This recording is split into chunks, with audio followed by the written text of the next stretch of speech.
लड़के को अपने गांव की ही एक लड़की से प्यार हो जाता है और प्यार कुछ इस हद तक आगे बढ़ जाता है कि उन दोनों के बीच में अवैध संबंध बनने लग जाते हैं और इसकी खबर पूरे गांव में आग की तरह फैल जाती है और साथ ही लड़के के परिवार वालों को भी यही सूचना मिलती है। घर वालों को जैसे ही पता चलता है, घर वाले बहुत क्रोधित भी होते हैं और बहुत चिंतित भी होते हैं, क्योंकि गांव का मामला था, समाज में इज्जत की बात थी। और माँ सोचती है कि क्यों नहीं इस लड़की की शादी एक बहुत ही सुंदर लड़की से कर दी जाए ताकि ये लड़का उस लड़की का पीछा करना छोड़ दे। लेकिन शायद होनी को कुछ और ही मंजूर था और इसी कोशिश में दो लोगों का कत्ल हो जाता है, वो भी सोची समझी साजिश के तहत। दोस्तों नमस्कार, मैं ज्योति सिंह आपके अपने चैनल क्राइम शूट में आप सभी का हार्दिक स्वागत करती हूँ। दोस्तों, अगर आपने हमारे वीडियो को अभी तक सब्सक्राइब नहीं किया है तो प्लीज़ सब्सक्राइब कीजिए। साथ ही अगर मेरे वीडियो में आपको कोई कमी नज़र आती है या कुछ आप सजेशन देना चाहते हैं तो ज़रूर दीजिए, मैं उसे दूर करने की पूरी कोशिश करूँगी। दोस्तों, कहानी में आगे बढ़ते हैं। ये जो सच्ची घटना आपको बताने जा रही हूँ ये है राजस्थान के जिला करौली की, और करौली के ही मासलपुर थाने क्षेत्र की ये घटना है और बात है 30 अक्टूबर 2024 की, यानी कि महज दिवाली के एक दिन पहले की। वहां पे मासलपुर घड़ी बाजना रोड के आगे थोड़ा सा, जहाँ की अपना भोजपुर लगता है, वहां पर एक जंगली एरिया था। वहां एक सेंट्रो कार खड़ी रहती है। सुबह लगभग 7:30 बजे के आसपास का वक्त था। लोग अपने काम से इधर उधर आना जाना कर रहे थे, लेकिन कुछ लोगों की नजर कार पे पड़ती है और वो सोचते हैं कि ये कार यहाँ खड़ी तो है, लेकिन आसपास ना तो कोई व्यक्ति दिख रहा है और ना ही किसी तरीके की कोई हलचल हो रही है। कुछ लोग हिम्मत करके कार के पास जाने का फैसला करते हैं कि देखें आखिर बात क्या है। जाकर देखते हैं तो उन लोगों की चीख निकल जाती है, क्योंकि कार के अंदर एक नहीं बल्कि दो दो लोगों की लाश पड़ी थी। जहां एक व्यक्ति ड्राइवर सीट पर 2 गोली लगने की वजह से मर चुका था, वहीं दूसरी तरफ पीछे वाली सीट पर एक औरत लहूलुहान पड़ी हुई थी। तुरंत ही मासलपुर पुलिस स्टेशन में सूचना दी जाती है। पुलिस मौके पर पहुंचती है और छानबीन शुरू होती है। पुलिस पता लगाने की कोशिश करती है कि आखिर ये व्यक्ति है कौन, लेकिन आसपास के लोगों से जब पूछा गया तो कोई भी इन दोनों को नहीं पहचानता था और इससे ये साफ पता चल रहा था कि ये दोनों व्यक्ति आसपास के तो नहीं हो सकते, कहीं दूर से आए हैं। पुलिस अपनी छानबीन को आगे बढ़ाती है, कार में डॉक्यूमेंट्स चेक करती है, सारी चीजें ढूंढने की कोशिश करती है। तभी कार में एक कुछ प्रसाद रखा हुआ दिखता है और प्रसाद देखकर पुलिस को ये साफ पता चलता है कि ये कपल, ये जो दोनों व्यक्ति हैं, वो जरूर किसी मंदिर से दर्शन करके आए हैं।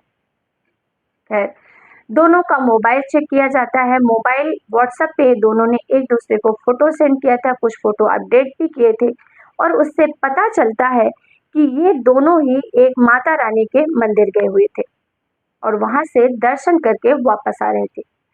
पुलिस को जब ये सूचना मिल जाती है तो वो तुरंत ही उस एरिया में, जो मंदिर होता है, उस एरिया में जितने भी सीसीटीवी कैमरे लगे होते हैं वो खंगालना शुरू करती है।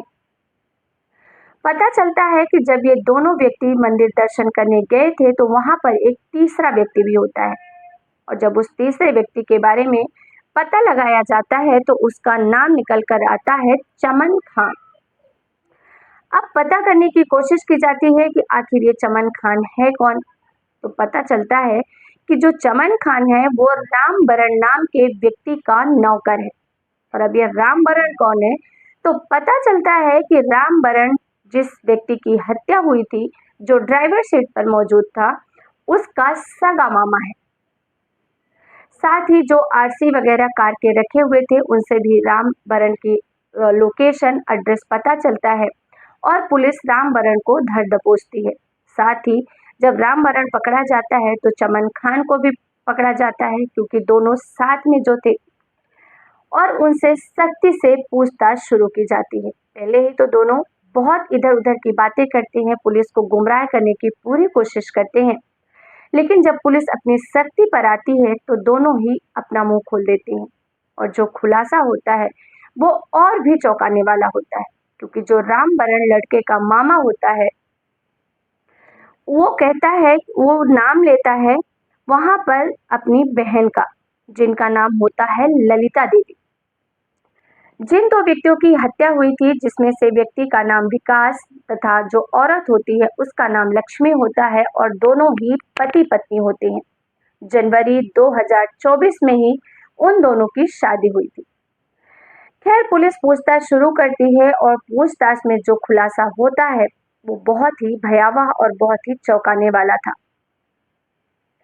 दरअसल जब विकास की मां को गिरफ्तार किया जाता है, रामबरण की बहन को गिरफ्तार किया जाता है, तो मां कहती है कि इसका अफेयर गांव की एक लड़की के साथ चल रहा था और हम इसे समझाने की बहुत कोशिश कर रहे थे कि उस लड़की का पीछा छोड़ दे, लेकिन ये लड़का था कि मान ही नहीं रहा था। फिर हमने सोचा कि किसी खूबसूरत लड़की से इसकी शादी कर दें, और हमने बहुत ही सोच समझकर ढूंढकर बहुत ही सुंदर लड़की से इसकी शादी कर दी। जनवरी 2024 में इनकी शादी हुई। शादी के बाद जब पता लगाया तो इसका ढंग वैसे के वैसा था, यानी कि उस जो गांव की लड़की थी उसके साथ अभी भी विकास के अवैध संबंध चल रहे थे, और इसके कारण हम लोग बहुत चिंतित थे। और इसकी सूचना हम अपनी बहू को, यानी कि जो लक्ष्मी होती है जिससे शादी की थी, उसको बताते हैं। तो लक्ष्मी कहती है कि हाँ, मुझे कोई फर्क नहीं पड़ता है, मुझे ऑलरेडी पता है। और इतना ही नहीं, लक्ष्मी ये भी खुलासा करती है कि मेरा भी शादी के पहले का एक बॉयफ्रेंड है और मैं उससे अभी भी मिलती हूँ। अब हम दोनों पति पत्नी को एक दूसरे के बारे में सब कुछ पता है और हम दोनों अपनी जिंदगी एंजॉय कर रहे हैं। जहाँ एक तरफ बहू अपने पुराने बॉयफ्रेंड के साथ अभी अवैध संबंधों में लिप्त थी, और वहीं लड़का अपनी पुरानी गर्लफ्रेंड के साथ अवैध संबंधों में लिप्त था। यानी कुल मिलाकर दोनों थे तो पति पत्नी, लेकिन उन दोनों के बीच पति पत्नी वाला कोई रिलेशन नहीं था। दोनों ही अपने बॉयफ्रेंड और गर्लफ्रेंड के साथ मजे करते थे, अवैध संबंध बनाते थे। हद तो तब हो गई कि उन दोनों के अंदर धीरे धीरे सबका डर खत्म होने लग गया, और दोनों ही, कभी लड़का अपनी गर्लफ्रेंड को तो कभी लड़की अपने बहू, कभी अपने बॉयफ्रेंड को घर पे बुलाती और घर पे ही अवैध संबंध बनाती। और कई बार सास ललिता ने अपनी आंखों से देखा, और ये सब देखने के बाद ललिता के गुस्से का कोई ठिकाना नहीं रहा, और अब ये सोचने पे मजबूर हो जाती है कि अब इन दोनों का कुछ नहीं हो सकता, ये अब सुधरने वालों में से नहीं है, क्योंकि किसी का भी डर इनके अंदर नहीं है। और ऐसा सोचकर वो अपने भाई रामबरण को फोन लगाती है और कहती है कि इन दोनों की हत्या करनी होगी, वरना हम समाज में मुंह दिखाने के लायक नहीं रहेंगे। रामबरण कहता है ठीक है। वो प्लानिंग करना शुरू कर देते हैं। सबसे पहले रामबरण एक कार निकलवाता है, जो सेंट्रो कार थी, उसको निकलवाता है, और उनका प्लान ये होता है कि या तो कार का एक्सीडेंट करके दोनों को मार डालेंगे, या फिर कार सहित किसी नदी नाले में डुबो देंगे ताकि किसी को पता नहीं चले। ये प्लानिंग बहुत करते हैं, लेकिन किसी ना किसी वजह से इनकी ये प्लानिंग खराब होती रहती है। फिर बात आती है 30 अक्टूबर 2024 की। ये दोनों कुछ दवाइयाँ लेने के लिए निकलते हैं, और अपनी माँ से कहता है विकास कि हम कैला देवी मंदिर भी जाएंगे दर्शन के लिए। माँ कहती है ठीक है, और इनके जाते ही माँ अपने भाई रामबरण को फोन लगाती है कि जल्दी से कार लेकर ड्राइवर को भेजो, ये दोनों अकेले ना जाए और आज ही इनका काम तमाम करना है।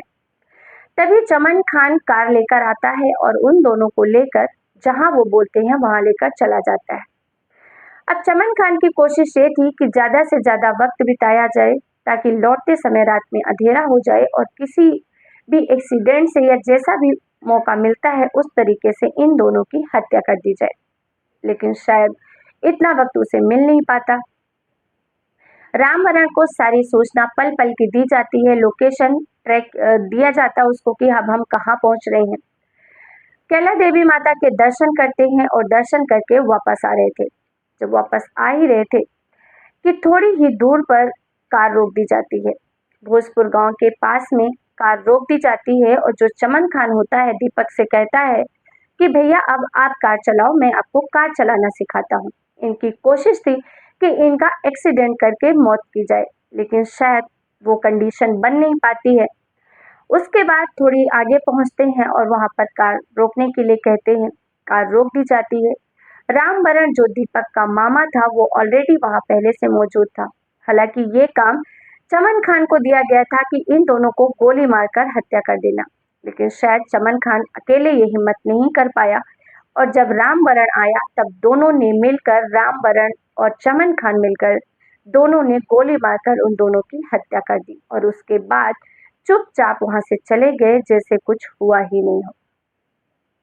दोस्तों, इस खुलासे के बाद सच में हर कोई हैरान है कि एक माँ इतनी सी बात के लिए अपने बेटे की हत्या कैसे कर सकती है। माना जो वो दोनों कर रहे थे बहुत गलत कर रहे थे, लेकिन जान लेना तो किसी का भी अधिकार नहीं है। माँ चाहती तो पहले ही अपने बेटे की शादी कहीं और नहीं करवाती, उसकी खुशियों के बारे में सोचती। लेकिन दोस्तों, ये तो अपना अपना नजरिया है। मेरी नज़र में जो सही है किसी और की नज़र में गलत भी हो सकता है। इस खैर, ये हुआ, लेकिन इस घटना के बाद हर कोई ये सोचने पे मजबूर हो रहा है कि आखिर इस समाज में रिश्ते कहाँ जा रहे हैं।